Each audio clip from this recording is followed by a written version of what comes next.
Mais Yves Candebord, cuisinier béarnais, artisan. Et là, je vais vous présenter mon plat de réveillon. Je vais essayer de donner de l'émotion par une réalisation terre et mer. Un rognon de veau sauté avec une mousseline de brocoli, des gougelettes de sole et une vinaigrette à base d'anchois. Alors, on va commencer par réaliser la purée de brocoli. Je vais couper mes brocolis, je vais enlever les parties basses du brocoli des queues. Je vais simplement récupérer le brocoli et ça, je vais le mettre à cuire dans une eau bouillante salée. Donc là, je vais préparer mes gougelettes de sole. Je vais lever ma sole, tout simplement. Ça, c'est une opération que vous pouvez très bien demander à votre poissonnier de la réaliser. Là, je vais tailler mes goujonnettes.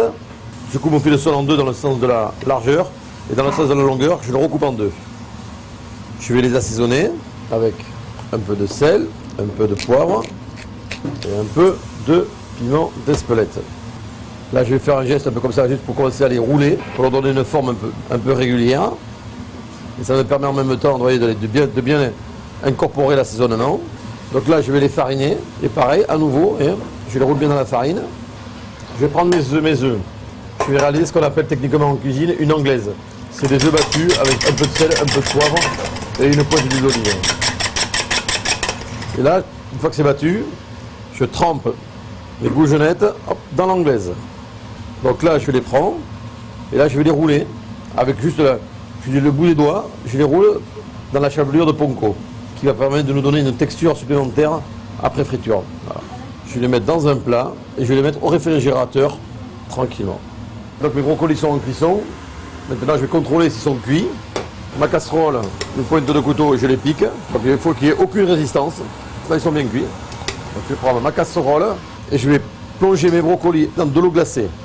Le but de les mettre dans de l'eau glacée, c'est pour conserver la couleur. Le choc entre le bouillant, le 100 degrés et le 0 degré fixe la chlorophylle. Une fois que mes brocolis, vous voyez, sont bien glacés, bien froids, je vais les égoutter.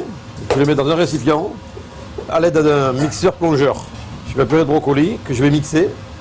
Je vais y rajouter à peine un peu de bouillon de volaille, une petite pointe de sel, une petite pointe de piment d'Espelette.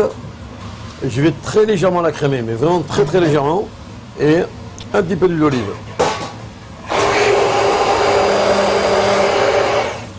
Et donc ça, je vais la conserver au chaud. Là, je vais faire la vinaigrette à base d'anchois. Donc je prends des anchois qui sont à l'huile, que je vais couper en petits losanges. Je vais être généreux sur le poivre, de l'huile d'olive et une pointe d'un vinaigre de vin. Là, c'est un vinaigre de Balnus. Par contre, ne pas prendre un vinaigre sucré, prendre un vinaigre qui est floral. Voilà. Et ça, je vais le laisser mariner à température ambiante. Maintenant, je vais préparer mon rognon. L'idéal à votre boucher, c'est pour lui demander un rognon de veau de lait. Les rognons de veau de lait sont toujours plus fins. Donc, le rognon, c'est très simple. On voit qu'un rognon, c'est des petites alvéoles. Mais je vais détacher en suivant, je dirais, la nature du rognon, mes petites alvéoles. Donc là, j'ai mon rognon qui a été détaché. Et là, je vais l'assaisonner. Alors, je suis un peu généreux dans le poivre parce que le rognon mérite d'être bien poivré. Je vais l'assaisonner de sel et vraiment, très légèrement, une petite pointe de piment. Je vais le déposer là. Voilà, c'est prêt à cuire. Donc, toutes les préparations sont prêtes. La mousseline de brocoli, la petite vinaigrette d'anchois, le rognon qui est prêt à cuire et les goujonnettes. On va commencer par la cuisson des goujonnettes de sole. Voilà, elles sont en train de frire. C'est pas la peine de trop frire non plus, hein. Ça va donner un mauvais goût. Là, on voit qu'elles ont commencé à prendre une belle couleur. Et je vais les poser délicatement sur un papier absorbant. Et ça, je vais le conserver au chaud. Donc, je vais cuire mes rognons. Tout simplement, une poêle, à peine un peu d'huile d'olive, sans excès. Poêle bien chaude, il faut qu'elle soit bien chaude. Là, je vais saisir mes rognons. En fin de compte, un rognon, ça se travaille comme une viande rouge. Il faut que ce soit saisi. Sur des petits morceaux comme ça, il faut 1 minute, 1 minute 30.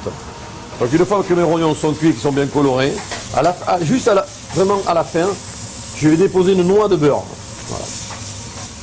Et juste, je vais déposer dessus quelques gouttes de citron, parce que l'acidité du citron sur les rognons, je dirais, est un accélérateur de goût. Maintenant, je vais procéder à la dernière étape, qui est le dressage. Dans l'assiette, je vais réaliser 6 points. Je vais déposer à côté de chaque point un morceau de rognon.